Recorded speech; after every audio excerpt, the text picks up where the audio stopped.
क्या बात है, इतनी देर हो गई, कब से मैं वेट कर रही हूँ आपका। मैम गाड़ी खराब हो गई थी। इतना लेट? क्या करूँ, रास्ते में आ रहा था और टायर पंचर हो गया और वहाँ पे टाइम लग गया। अच्छा। जी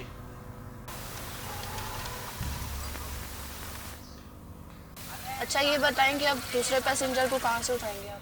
मैम वो सामने वाली गली से उठाना है। अच्छा। हाँ, वो 1 किलोमीटर आगे जाके ठीक है। उल्टे हाथ वाली गली में।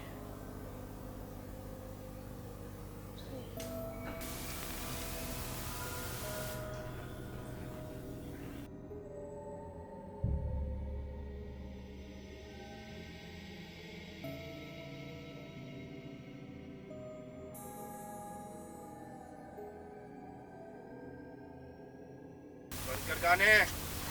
सर टाइम पास हो रहा है। गाना बंद कर। ठीक है सर, बंद कर दिया। ये लो मैम, यहाँ से शॉर्ट रास्ता जा रहा है, वहाँ से ले ले। नहीं, इस रास्ते से मत लेना। इस रास्ते से जो जाता है वापस नहीं आता। ऐसा कुछ भी नहीं होता, अपने गाड़ी। मना किया था ना, इस रास्ते से मत लो। बोला था मैंने। मेरी सुनता कौन है?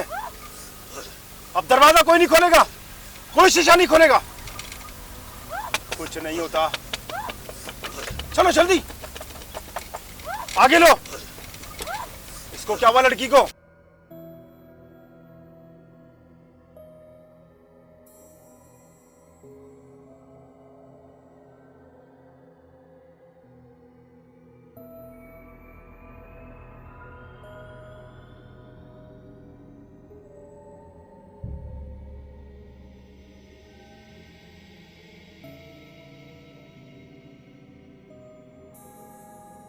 मैडम वो ड्राइवर का एक्सीडेंट हो गया और उसके साथ एक और बंदा था, उसका भी एक्सीडेंट हो गया साथ। क्या? नहीं, तो उनकी डेथ हो गई, तो गाड़ी में आपको कल भेजूंगा। ठीक है।